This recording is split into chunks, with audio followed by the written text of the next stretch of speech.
Salut à tous, aujourd'hui je voudrais partager avec vous 5 erreurs, certaines que j'ai faites, d'autres pas, 5 erreurs en venant ici en Thaïlande. Donc ces erreurs-là peuvent vous détourner de vos objectifs, peuvent parfois vous mettre un peu mal, voilà, vous faire entrer dans une dépression ou vous faire perdre de la motivation. Et je pense que voilà, j'essaie de partager ça avec vous. En tous les cas, voilà, j'espère que ça pourra être bénéfique et si ça peut éviter de refaire ces mêmes bêtises, ce serait sympa. Donc l'une des premières erreurs serait d'éviter de perdre son temps. La perte de temps, la première erreur serait la mauvaise gestion du temps. Alors en Thaïlande, vous savez qu'on peut faire beaucoup de choses très facilement. Voilà, le coût de la vie n'est pas cher, donc on a accès à plein de choses et du coup on peut facilement mal gérer son temps. Et ça, c'est un point sur lequel il faut vraiment prêter attention. Voilà. En venant ici, il faut tout de suite, je pense, se fixer un objectif, se dire quel est mon objectif en étant ici en Thaïlande. Donc si vous êtes touriste, aucun problème, il n'y a pas de pépin, hein, on est là pour voilà, s'amuser, visiter, etc. Donc aucun problème. Et je pense que pour les personnes qui aimeraient s'installer, si on ne maîtrise pas bien son temps, c'est-à-dire que parfois tu vas être amené à faire des activités mais qui ne vont pas t'avancer dans tes objectifs, tu vois. C'est que, je sais pas moi, ton but c'est de t'installer, c'est de trouver un travail, trouver un stage ou autre. Et, mais en réalité, tu ne fais que reculer et t'éloigner de ton objectif. Et en fait, tu te rends compte que ton visa va arriver à expiration. Et c'est pour ça que mal gérer son temps, vraiment, il y a certaines personnes qui sont inconscientes de ça, donc il n'y a pas de souci. Mais pour les personnes qui en ont conscience, on sait tous que le temps, c'est la ressource la plus précieuse, tu vois. De l'énergie, tu la perds, tu peux la retrouver. L'argent, c'est la même chose. Mais le temps, une fois que tu l'as perdu, ça s'est évaporé, tu ne peux plus le récupérer. Et en Thaïlande, ici, on a accès à pas mal de plaisirs. Tu peux aller à la plage, tu peux aller en vacances, tu peux rencontrer des gens, tu peux faire énormément de choses et te faire plaisir assez facilement. Et quand tu te fais plaisir, la notion du temps, tu l'aperçois que très rarement. Et vous savez tous que quand on est en train de s'amuser, qu'on éprouve du plaisir à faire quelque chose, on ne voit pas le temps passer, tu vois. Alors quand tu passes quelques mois, une année en Thaïlande et que tu es là à savourer ton temps, à partir en vacances à droite à gauche, rencontrer des gens, à kiffer ta life, et en réalité tu ne verras pas cette année passer du tout, tu vois. Raison pour laquelle il faut quand même se canaliser, se fixer des objectifs et être conscient qu'il faut bien gérer son temps. Ça nous emmène au point numéro 2, j'ai mis les mauvaises fréquentations. Alors je m'explique par rapport à ce point-là, mauvaise fréquentation. Parfois vous allez avoir des amis étrangers, pour ma part c'était plus des expats aussi, qui étaient là en Thaïlande. Et en réalité, parfois, tu as prévu de, disons, je sais pas, tu as prévu d'aller peut-être boire un verre 30 minutes ou de manger quelque part pendant 30 minutes. Et tu rencontres une personne, mais qui va te dire, écoute, viens, allez, rejoins-nous, on va aller dans tel autre endroit, tu vois. Et tu vas te retrouver dans un... En fait, tu es sorti de chez toi à 20 h, tu as prévu de rentrer chez toi à 21 h max. Voilà, il est 4 h du mat, tu n'es toujours pas rentré chez toi. C'est là où je veux en venir, tu vois. Alors là, je vais peut-être pas dire que c'est une mauvaise fréquentation, mais je dirais que c'est peut-être pas la fréquentation adéquate pour vous, tu vois. Tu as un objectif précis, d'accord. Ton objectif à toi n'est pas le même objectif que ton ami. Ton ami, peut-être que son objectif, c'est de s'amuser, c'est de faire la fiesta, c'est de s'éclater, etc. Tu vois. Mais le fait qu'il ait une influence sur toi, ça va toi te détourner tes objectifs. Et ça, c'est une mauvaise chose. Donc pour ma part, je me suis rendu compte que, voilà, m'est arrivé d'avoir fait quelques soirées. Et voilà, moi quand je fais une soirée, j'aime bien décider où je vais, jusqu'à quelle heure je vais rester, à quelle heure je rentre chez moi, etc. Et surtout avec qui, tu vois. Mais les erreurs que j'ai faites, c'est que parfois, des personnes que je ne connaissais pas forcément ou je connaissais peu, voilà, je les laissais décider de l'endroit où on allait aller. Tu vois, on allait dans un endroit d'abord, et puis après, hey, viens, tu ne vas pas nous rejoindre, on va là-bas, c'est super fun, c'est marrant, tu n'as jamais vu, fais-moi confiance, moi je connais très bien ici, etc. Tu fais confiance. Et c'est les seules fois où j'ai eu des problèmes en fait. Voilà.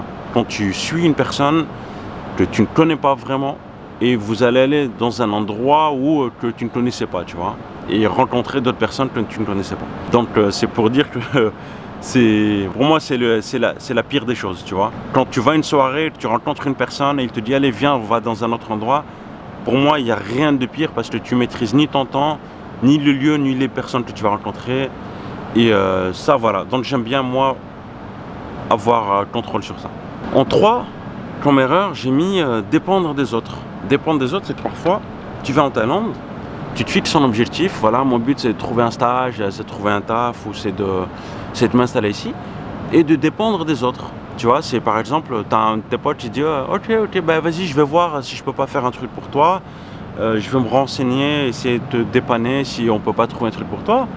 Et du coup, tu te reposes sur tes lauriers, tu te dis c'est bon, en fait, j'ai laissé mon CV à un tel, ou un tel va demander pour moi, etc.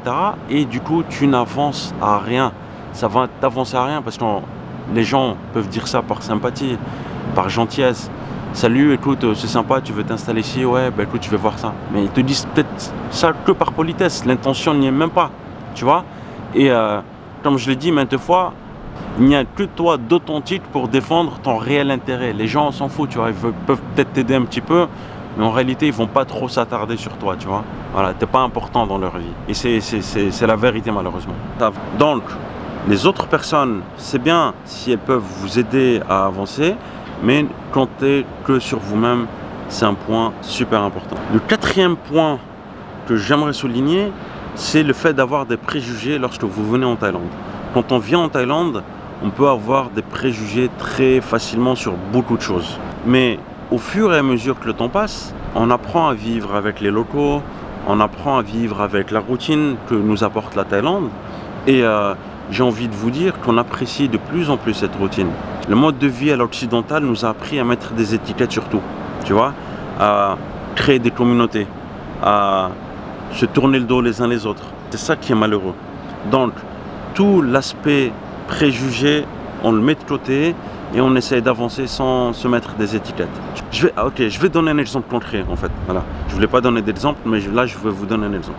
En France, si tu vois un mec bourré, tout de suite tu vas lui mettre une étiquette. Mais c'est quoi ce mec, il sait pas se contrôler, il est bourré, il est... attends, mais c'est un alcoolo. On va tout de suite lui mettre l'étiquette d'alcoolo. Alors que peut-être qu'il a voulu se faire plaisir pendant une soirée, ou peut-être qu'il a fait une bêtise pendant cette soirée. Je sais pas, moi je bois pas, hein, perso. Mais voilà, tu vois cette même personne-là en Thaïlande, tu te dis normal, il est juste en train d'apprécier son temps. Il est en train de faire ce qu'il a envie de faire réellement, tu vois. Alors qu'une personne en France, elle a peut-être vraiment envie de faire ça, mais elle ne veut pas le faire parce qu'elle a peur du regard des autres. Ici, en Thaïlande, je dis toujours, la Thaïlande révèle qui tu es vraiment. Et ça, c'est un côté à ne pas négliger. Voilà, il y a un autre point, j'ai discuté avec pas mal d'étrangers qui habitent ici. Ouais, les Thaïlandais te sourient, c'est par rapport à l'argent, etc. Bon, faut arrêter un peu à un moment donné les conneries. Ça va 2 secondes, franchement, ça va 2 secondes. Mais à un moment donné, il faut que ce soit un minimum réaliste, tu vois. Si tu es ici en vacances et que tu fréquentes que le monde de la night à 3-4 heures du matin, j'ai envie de te dire, pour t'ouvrir les yeux, trouve un travail ici en Thaïlande, essaye de travailler et rencontrer les gens qui travaillent ici, qui sont employés, qui bossent dur tous les jours. Tu vois, il y en a qui travaillent 6 jours sur 7, 7 jours sur 7 pour d'autres. Voilà, qui ont 12 jours de vacances par an, qui se lèvent tous les matins. Donc ces gens-là, va leur dire que ils veulent de ton argent, ils s'en foutent carrément, tu vois. En fait, quand tu es ici en vacances, je pense que tu n'as pas vraiment une réelle notion. Tu n'as pas un réel aperçu de ce que c'est que la vie en Thaïlande, tu vois. Mais une fois que tu commences à travailler, tu vois, que tu as passé un certain temps ici en Thaïlande, que tu as côtoyé des locaux, que tu as fait certains efforts pour apprendre la langue, là, tu vas tout de suite te rendre compte que être en vacances et être expatrié, vivre ici, c'est pas du tout la même chose. C'est pas du tout la même chose. Et je suis convaincu, ce n'est qu'à ce moment-là que ta vision va changer. Tu vois, va changer. Tu ne vas plus dire des conneries du genre ouais, les Thaïlandais ils sont là que pour l'argent des étrangers, ou c'est leur sourire est hypocrite, etc. Tu vois, on s'en fout de comment tu vas t'habiller, si tu vas mettre de la marque ou tu mets pas de marque. Est-ce que tu t'habilles avec, en tant que, je sais pas moi, avec des draps? Ici, t'as beau, il n'y a pas d'étiquette aussi en ce qui concerne la religion. J'ai vu des musulmans être amis avec des bouddhistes, avec des chrétiens, enfin, on ne te met pas d'étiquette. tu as des ladyboys qui sont amis avec des hétérosexuels, avec des homosexuels. Et ça, je pense que la Thaïlande s'en avance par rapport à nous, tu vois. Donc on passe pas notre temps à épiloguer, à créer des faux débats. Tant que tu respectes les autres, il n'y a aucun problème. Et ça, c'est un point crucial que la Thaïlande m'a appris. Donc s'il y a un élément numéro 1 que j'ai appris ici en Thaïlande, c'est la tolérance. Ça m'amène à rebondir sur le point numéro 5. L'herbe n'est pas plus verte ailleurs. Vous avez certaines personnes qui ont tendance à vous miroiter que leur vie est meilleure que la vôtre, que eux, leur vie est plus sympathique parce qu'ils ont su comment s'y prendre. Et ils vont vous donner des conseils. Hey, mon petit, c'est pas comme ça que ça marche. Tu vois, moi j'ai horreur de ça. Je le vois même sur ma chaîne. Tu as des gens qui mettent des petits commentaires. Mais mon petit Sabri, mon petit, il n'y a pas de petit Sabri. Déjà, tu m'appelles pas mon petit Sabri. Voilà, on a beau dire parfois que c'est un petit terme affectif, tu vois, il n'y a pas de souci. Quand ta maman, tes parents, ta famille t'appellent mon petit, il n'y a pas de souci, tu vois. Mais quand quelqu'un ne te connaît pas, ne vient pas m'appeler petit, tu vois. Certains expatriés, il y en a trop qui prennent les autres de haut. Ça, c'est vraiment, c'est maladif, je pense, chez eux, tu vois. Et j'ai envie de dire une chose, c'est que vous pouvez essayer de rabaisser les autres, vous pouvez essayer de démotiver les autres, mais ça ne sert à rien ce que vous faites en fait. Tu vois, ça ne sert à rien. J'ai fait une vidéo il y a quelques temps sur, c'était quoi? C'était sur le complexe de Marco Polo, qui passe un certain temps ici en Thaïlande, et c'est valable pour la Corée, pour le Japon, etc. Et qui ont tendance à dire, écoute mon coco, moi ça fait 15 ans, ça fait 20 ans, je suis là. Il t'envoie un signal faible, pour pas dire un signal fort. Moi, je suis mieux que toi. Moi, je sais comment ça se passe ici et je détiens la vérité absolue. Alors, on peut dire que même si tu as réussi ou tu n'as pas réussi, vous verrez que pour la plupart des cas, ce pas des gens qui ont forcément réussi, qui sont là, c'est plus de la survie qu'autre chose. Et puis en Thaïlande, c'est pas un pays où c'est pas comme le Japon ou d'autres pays où on va avoir des carrières qui vont voilà, être boostées. C'est plus pour avoir un cadre de vie sympa, tu vois. Alors, ces personnes-là qui vont vous miroiter une vie de rêve, qui vont vous dire qu'ils ont su maîtriser les codes sociaux, qu'ils ont su se créer le bon cercle d'amis, alors que c'est des gens que vous allez voir très actifs sur Internet en fait. Donc quand je dis l'herbe n'est pas plus verte ailleurs, c'est... je vais parler d'Instagram un petit peu. Instagram, vous montrez que le côté positif. Vous montrez que votre côté positif. Ok? À la différence de Twitter où on véhicule que des mauvaises nouvelles. Alors, quand vous êtes sur Instagram, vous montrez une belle photo, que vous souriez, que vous mettez un joli filtre, etc. Et c'est ça ce que font les expatriés qui passent un certain temps ici. Ils sont en train de vous miroiter que tout se passe bien pour eux, qu'il n'y a pas de pépins, alors que vous êtes en train de galérer, que vous ne savez pas quel type de visa vous allez utiliser, vous ne savez pas si on va vous renouveler ou pas, vous ne savez pas si vous allez trouver un taf ou pas, voilà. Vous n'allez pas savoir si vous allez vous marier ou pas parce que voilà, vous n'êtes pas sûr. Et la personne en face, là-bas, ouais, moi ça fait longtemps, tel cas tout se passe bien. Faites 2 pas en arrière, ok, prenez du recul et dites-vous juste, peu importe ce qu'on va me dire, je vais créer mon propre chemin et je vais avancer. Tu vois, ça peut ne pas marcher tout de suite, il peut y avoir un échec, il peut y avoir un deuxième échec, mais on s'en fout, c'est pas grave, on fonce. On va rebondir sur un dernier point qui est de... Faites votre propre vie, ne vous comparez pas aux autres parce que ça n'a aucune importance de comparer son intérieur avec l'extérieur des autres, tu vois. Voilà, vous-même connaissez votre propre parcours, votre propre chemin, quelles sont vos motivations, qu'est-ce que vous avez envie de faire. Moi je pars d'un constat simple, c'est que celui qui voyage dans un autre pays sans rencontrer la population, il ne voyage pas, il se déplace juste. Tu ne fais juste que te déplacer.